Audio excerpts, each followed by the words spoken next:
안녕하세요. 다산에두 전병칠 원장입니다. 2018년도 1회 전기기능사 필기 CBT 보건 문제입니다.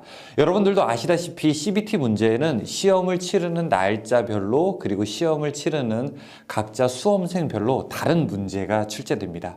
하지만 저희 다산에듀의 놀라운 시스템으로 저희가 CBT 중요한 문제들을 복원을 했고요. 여러분들께 그 복원한 내용들을 60개 간추려서 말씀을 드리겠습니다. 전체적인 맥락을 보시고 저희 CBT 매회 복원하고 있습니다. 2016년도 5회 시험 치른 이후로 저희가 매회마다 복원하고 있으니까 여러분들이 그 시험 문제를 하나씩 풀어보시면서 여러분들이 준비하시는 시험에 좋은 결과 있으시기를 바라겠습니다. 그럼 문제 시작하도록 하겠습니다. 1번.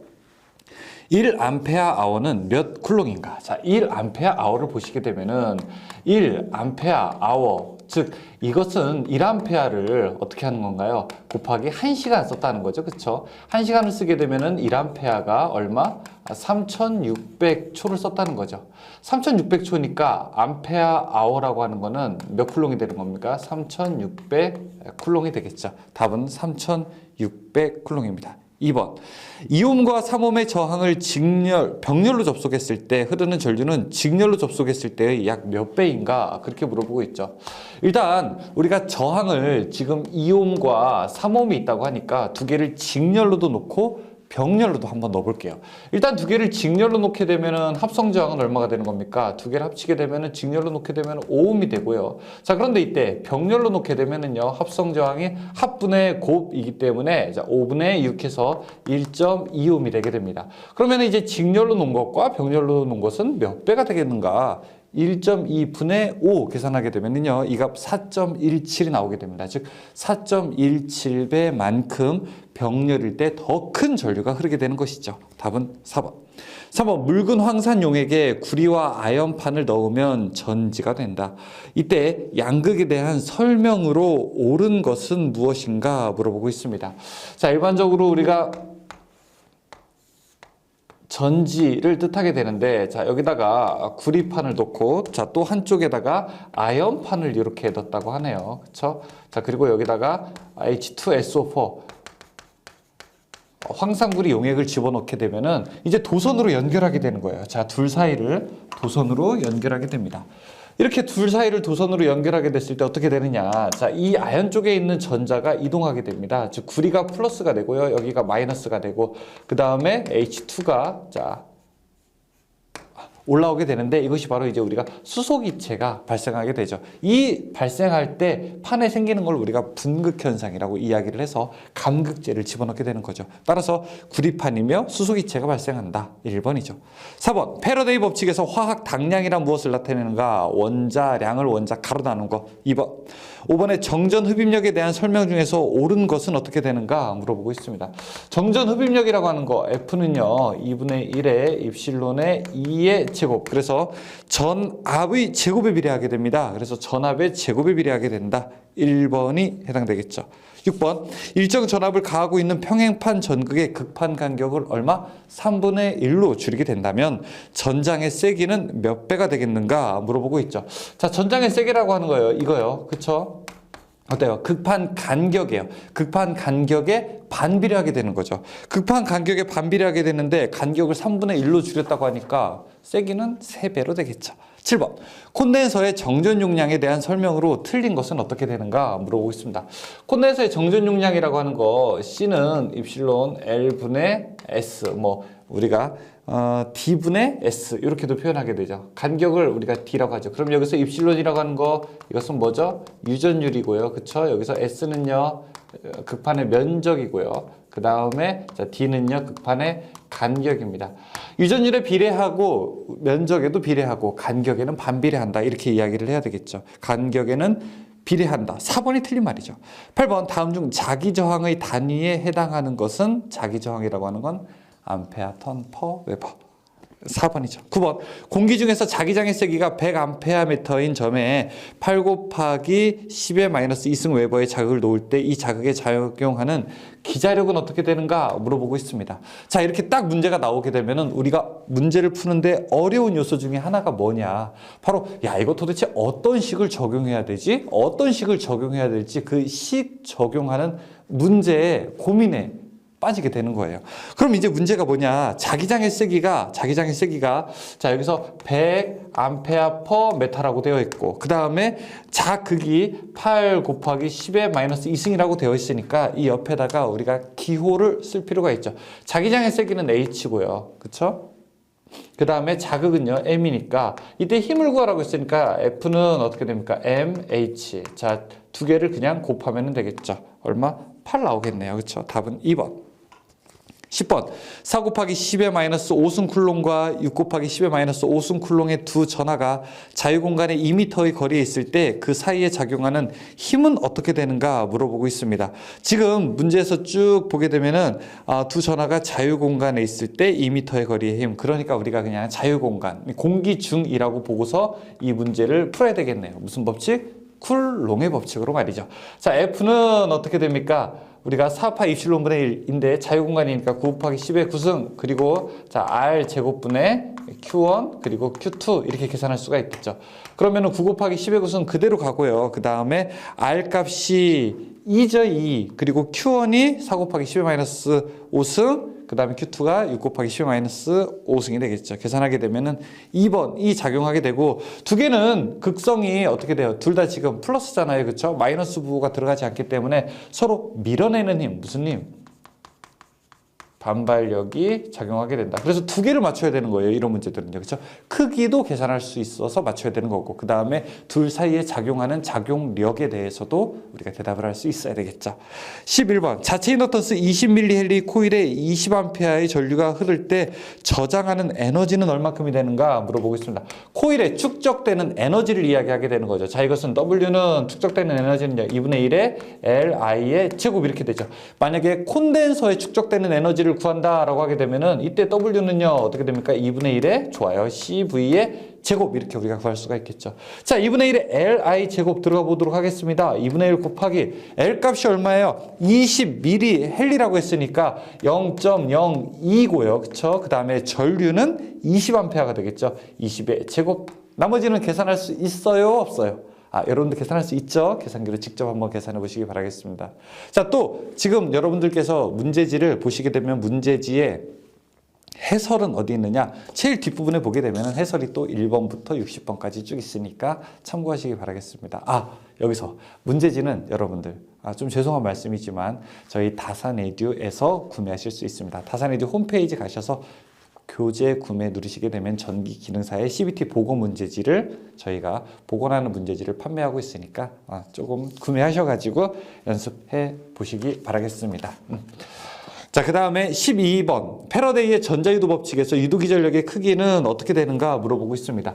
자, 유도기전력이라고 하는 것은 식이 이렇게 되죠. N 델타 T분의 어떻게 되죠? 델타 파이. 그러니까 권수에는 비례하고요. 시간의 변화에는 반비례하고 자속의 변화에는 또 비례하게 되어 있습니다. 그래서 우리가 비례하는 것들을 이렇게 집어넣어야 되겠는데 비례하는 거는 권수와 자속 두 개에 해당되게 됐죠. 2번. 13번 자체 인덕턴스가 각각 160, 250. 자, 두 코일이 있다. 두 코일 상호 인덕턴스가 150이고 자, 여기서 문제하는 거는 가동 접속이라는 게 여기서 중요하게 나오게 되죠. 그렇죠? 자, 이때 전체 합성은 얼마냐라고 물어보고 있습니다. 자, 가동이기 때문에 계산을 하게 되면은 전체 합성 인덕턴스 L은 L1 플러스 L2 플러스 2M이 되는 거죠. 만약에 차동이게 되면요. 여기가 마이너스가 되게 되는 거죠. 우리가 가동이니까 플러스로 계산하게 되는 거고 자, 이때 하나의 값은 160이고요. 자, 또 하나의 값은 250이고요. 그 다음에 상호가 150이라고 했으니까 2 곱하기 150이 되겠네요. 그렇죠? 그러면 300 더하기 150, 250 더하기 160 계산하게 되면 전체 값 우리가 구할 수가 있겠죠. 14번 어떤 정연파 전압의 평균값이 200일 때 실효값은 어떻게 되겠는가 물어보고 있습니다.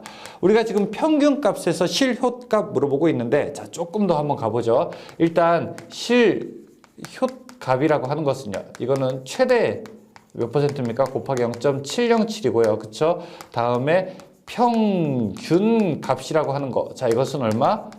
최대 곱하기 0.637이 되는 거죠. 그렇죠? 그러면은 지금 물어보는 것이 평균 값이 200일 때 실효값은 얼마냐? 평균 값이랑 실효값 누가 더 큽니까? 실효값이 더 크죠. 몇 배 더 크냐? 1.1배 더 크게 됩니다. 그래서 자, 실효값은요.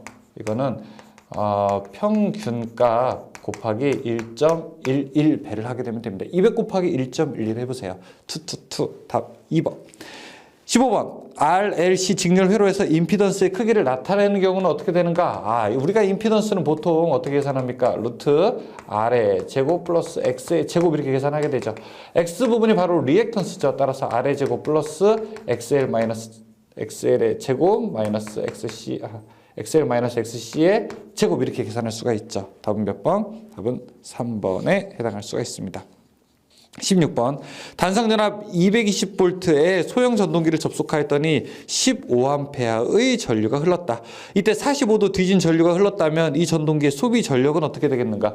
자, 일반적으로 우리가 소비 전력 구하는 방법이 두 가지가 있어요. 그렇죠? 단상은요. P는 VI 코사인 세타로 계산할 수가 있는데 만약에 이 문제가 3상으로 문제가 나온다라고 하게 되면은 이때 P는 루트 3 꼭 집어넣어야 되는 거 여러분들 다 아시죠? 그렇죠? 자, 그런데 이 문제는 다행히 단상 문제예요. 그렇죠? VI 코사인 세타. 그러면은 쭉 집어넣게 되는 거죠. V에 220, 그쵸? I에 15, 그 다음에 45도 차이가 난다고 했으니까 코사인 얼마? 45도를 집어넣게 되면은 될 겁니다. 그러면은 0.707이 나올 건데 답은 3번과 같아요. 17번. 다음 중 유효전력의 단위는 무엇이 되겠는가 물어보고 있습니다. 유효전력의 단위는 와트죠. 무효전력은 바르, 비상전력은 볼트 암페어. 18번. 200V 40W의 형광등에 전격 전압이 가해졌을 때 형광등 회로에 흐르는 전류가 0.4이다. 이 형광등의 역률은 어떻게 되겠는가 물어보겠습니다. 자, 저 앞에 전력 계산한 것으로 우리가 다시 한번 써먹어 볼 수 있겠죠. 자, 이 문제에서 역률 물어보게 되는 거니까 코사인 세터로 이 식을 풀어낼 수가 있겠네요. 그렇죠? 그러면은 VI분의 P 이렇게 넣을 수 있고요. 자, P가 얼마냐면은 지금 40W라고 해요. 그렇죠? 자, 그 다음에 VI 전압이 200이고요. 전류는 0.42, 200 곱하기 0.42 이렇게 계산할 수 있습니다. 계산은 여러분들이 해보세요. 19번. 전원과 부하가 다 같이 델타 결선 내 3상 평형 회로가 있다. 자, 상전압이 200V, 부하 임피던스가 좀 복잡하죠. 그렇죠? 여러분들이 이런 거 싫어하잖아요. 우리가. 그렇죠? 근데 딱 보면 얼마라는 거 알 수 있어요? 10이라는 거 알 수 있죠. 이때 선전류는 얼마가 되는가 물어보고 있습니다. 일단 전체에 흐르는 전류를 계산하게 되면은 상전류를 계산하게 되면은 20이 돼요. 그렇죠? 20A.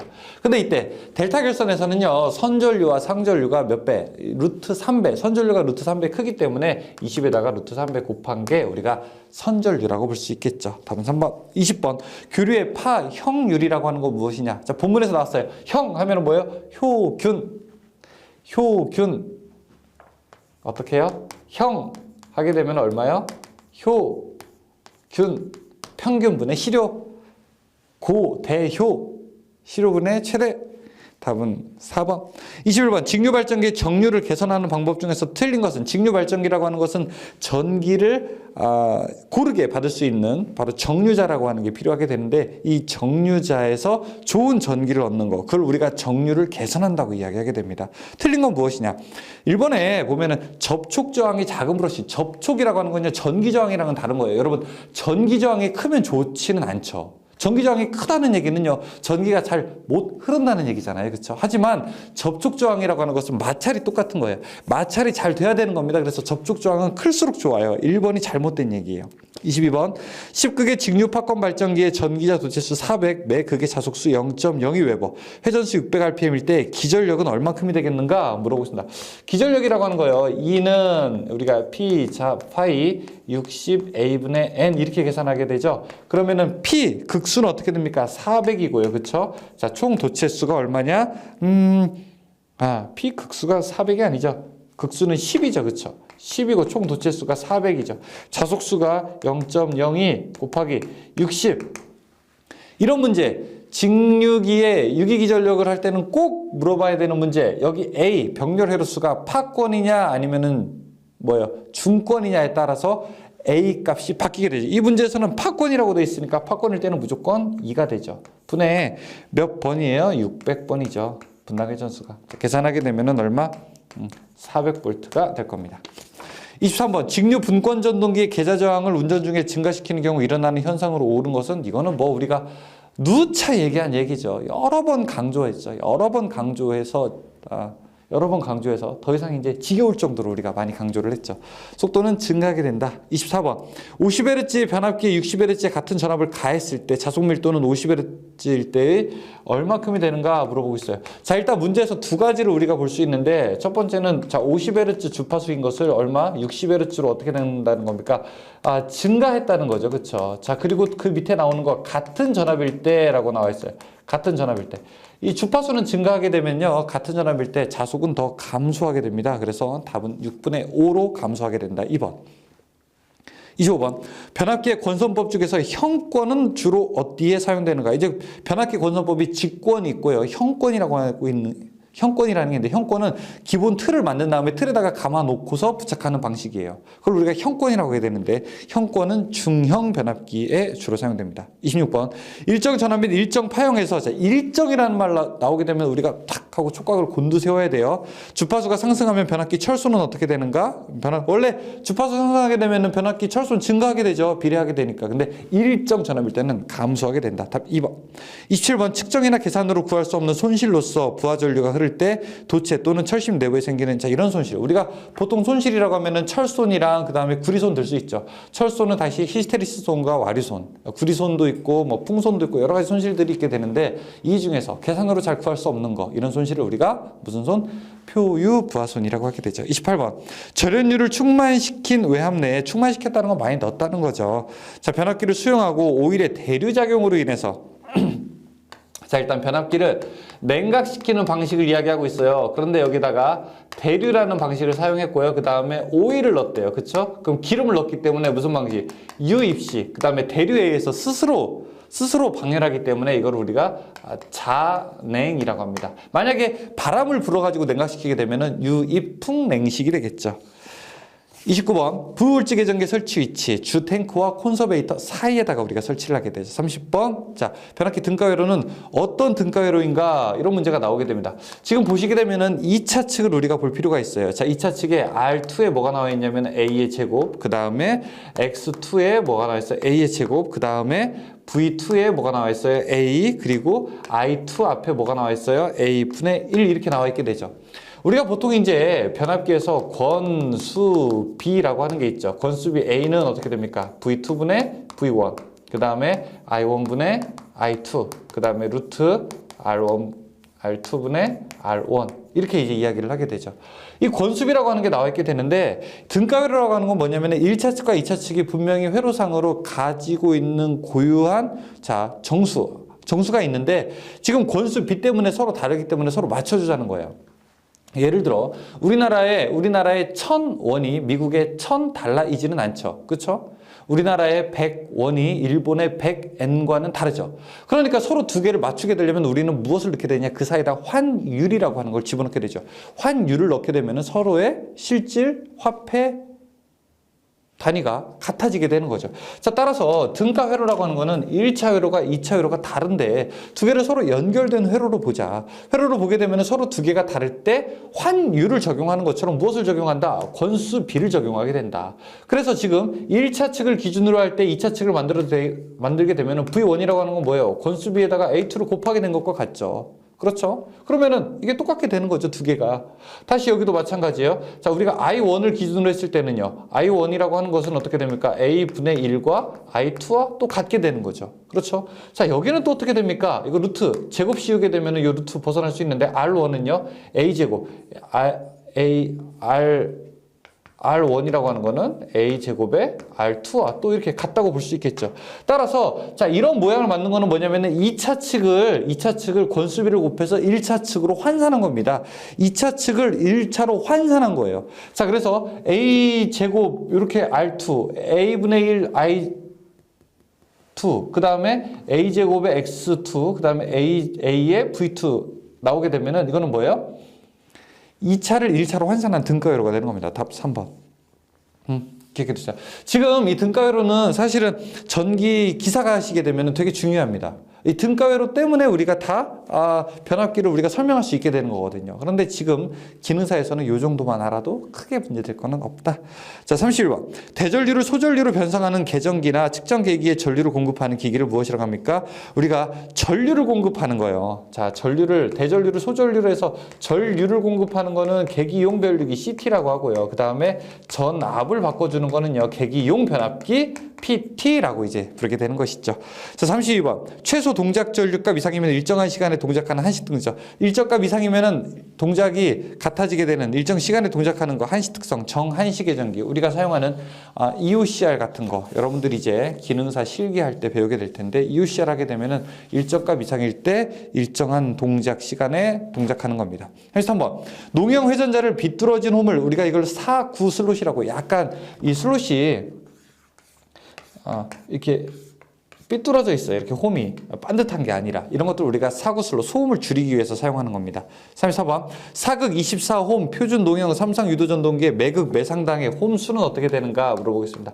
이런 문제 탁 나오게 되면은 긴장하지 마세요. 자, 문제가 뭐라고 하냐면은 매극 그리고 매상당의 홈 수라고 되어 있습니다. 자, 그러면은 홈 수를요 전체 홈을 매극과 그 다음에 매상으로 나눠주면 됩니다. 지금 홈이 몇 개냐면은 24개래요. 3상 그리고 사극이래요. 3상 사극. 그러면 24 나누기 12는 2 되겠네요. 답 3번. 35번. 슬립 4%인 유도전동기의 등가 부하 저항은 자 2차 저항의 몇 배인가 물어보고 있는데 이거 계산하셔도 좋기는 하는데 자 저는 계산하지 말고 이거는 하나 그냥 우리가 암기하자라고 좀 가는 게 좋을 것 같아요. 왜 그러냐라고 하시면은 자 뒤에 해설 보게 되면 나와 있게 되는데 자 요거는 문제가 자주 출제되진 않아요. 빈도적으로 봤을 때 자주 출제되진 않는데 딱 그대로 출제됩니다. 만약에 출제되게 되면 슬립이 4%일 때 24배를 해야 된다. 36번. 그림과 같은 분산기동형 단상 유도전동기를 역회전하기 위한 방법은 무엇인가? 라고 우리가 방법이 아닌 것은 물어보게 되는 거죠. 우리가 일단 분산기동형이라고 하는 거는 단상 유도전동기에서 사용하는 거죠. 유도전동기의 종류죠. 저 상을 기동과 운전 코일 두 개로 나눠서 사용하는 거기 때문에 우리가 역회전하려면요, 우리가 기동 코일이나 혹은 운전 코일, 운전 권선 둘 중에 하나를 바꿔야 되는 겁니다. 어느 것 하나를 접속을 바꿔야 되는 거예요. 기동 권선이나 운전 권선. 그래서 2, 3, 4는 다 말이 돼요. 그렇죠? 근데 1번은 말이 안 돼요. 1번. 37번. 보기에 설명에서 기억에서 디귿에 알맞는 말은 무엇이냐? 권선형 유도전동기에서 2차 저항을 증가시키게 되면 기동전류는 어떻게 되죠? 2차 저항을 증가하게 되면요, 기동전류는 오히려 감소하게 되고 기동 토크는 증가하게 됩니다. 그리고 역률은 좋아지게 돼요. 답은 1번. 하지만 최대 토크는 변하지 않죠. 최대 토크는 변하지 않는다. 이런 말 많이 나오게 되죠. 38번. 동기발전기의 단절권의 특징이 아닌 것은 우리가 동기기의 권선법 중에서 단절권이 있고 그 다음에 전절권도 있죠. 그쵸? 또 뭐예요? 분포권이라고 하는 것도 있고 다음에 집중권이라고 하는 것도 있죠. 전절권과 집중권이 이 유기기전력에서는 유리해요. 전기는 더 많이 만들어요. 하지만 우리가 단절권과 분포권을 사용하는 이유는 어떤 이유 때문에 그렇죠? 이 두 가지를 사용하는 이유는 고조파가 제거되기 때문에 그렇죠. 답은 고조파 제거. 특징이 아닌 것은 3번이죠. 3번. 전절권에 비해 합성 유기기전력이 증가한다. 오히려 작죠. 39번. 동기발전기 병렬운전에서 기전력이 위상차가 생기면, 전압차가 생기면 무효순환 전류거든요. 위상차가 생기게 되면 동기화력이죠. 답은 4번. 40번. 그림은 유도전동기의 속도제어 및 속도제어 회로 및 트랜지스터의 컬렉터 전류 그래프이다. A와 B에 해당하는 트랜지스터는 무엇이 되겠는가 물어보고 있습니다. 자, 이것을 우리가 H브릿지 형태다라고 이야기를 하죠. 자, 첫 번째.